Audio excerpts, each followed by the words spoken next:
Let's talk about Chris Weidman. He pulled out of his title fight with Luke Rockhold. Yeah, it must have been really bad. If you guys look it up, he had a huge bulging, I think, vertebrae or something like that. Yeah, C6 and C7s. It was really bad. He thought he could get an injection. That's how tough this guy is. He didn't say anything. That's in his neck. Thought he could get an injection. You know, he wrestled forever. He's been fighting forever. So he finally caught up to him, but he thought he could get an injection, just, you know, get the inflammation out there and continue to fight. No. But they're like, there's no way, man. You keep doing this, you're, you know, paralyzed, basically. So just a little rest, maybe some surgery, and he'll be back in no time. So now you got Bisping versus Rockhold. Yeah. It's tough because we've seen that kind of fairly recently. Yeah. But and for Bisping though, man, it's about time he got a title shot. But this isn't the way I wanted to get it. I'd love to see Tim Kennedy get in there.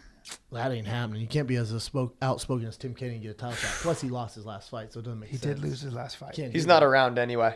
He's overseas. Yeah, he's overseas, but believe me, Tim would come back and Tim would fight right now. On a day's notice. Yeah, he'd take it on a day's notice. But with Bisping, it's tough. You know, and Jacare couldn't take the fight because he's injured. So I'm so happy Bisping finally got his title shot. No one's more deserving, especially what he's given the sport, what he represents for England and all that stuff.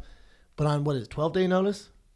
It's on June 4th. I mean, it's tough, man. Quick. 2 week notice, maybe. Not it just sucks to get a title shot that way because chance of him getting it again, not good. Yeah, and you know, Rockhold, it's just a tough fight, man.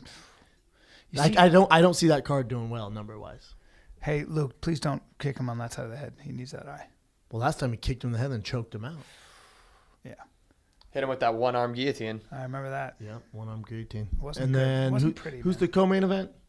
Co-main event is Faber Cruz. Yeah, it's Faber Cruz. Does nothing for me. I love both those guys. That does nothing. Does it do nothing for you because you think Cruz is going to beat Faber up pretty easily, or? I don't know. I'm just not excited about it, which is very strange for me. I love both those guys. Uriah is one of my favorite. Think about how tough Uriah is. Like nobody's ever, with the exception, I guess, of Aldo, but nobody's ever really. I mean, he always brings it no matter what. He's always just losing or he's just a scrappy motherfucker, man. He's so tough. Yeah, fighting for the world title. Breaking both his hands against Mike Brown. Remember that when he's throwing elbows? Against Aldo.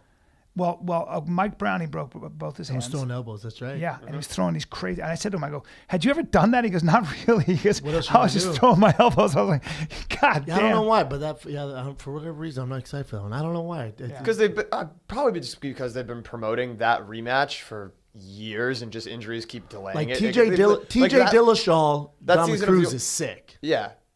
That season of The Ultimate Fighter, though, they were supposed to originally fight after was what, like a while ago. 5 years ago? I think I'm just over it. It's like, you're just man. like, you're over it. You feel like you got honey. Obviously, by the way, the UFC really picks and chooses whether or not the champion, when he loses, gets an automatic rematch or not. I mean, they're just like, yeah, TJ, no, thanks. You're the most exciting fighter, and we've seen it in a long time. But and thanks for winning. But now you're obscure. And now go ahead. Hey, Aldo, thanks for the 10 years. Thanks for the 10 years. But you got knocked out. You don't get to redeem yourself. Thank you. See you later. You take a seat for a year and a half.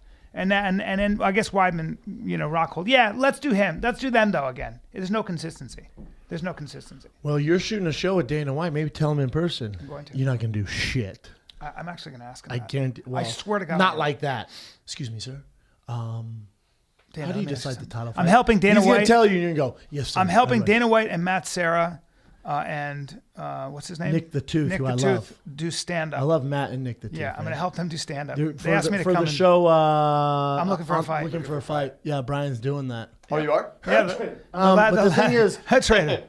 The Laugh Factory asked me to do it. I was like, all right. I love Matt Serra, too. I mean, I can't wait to see him. I haven't seen him in so long.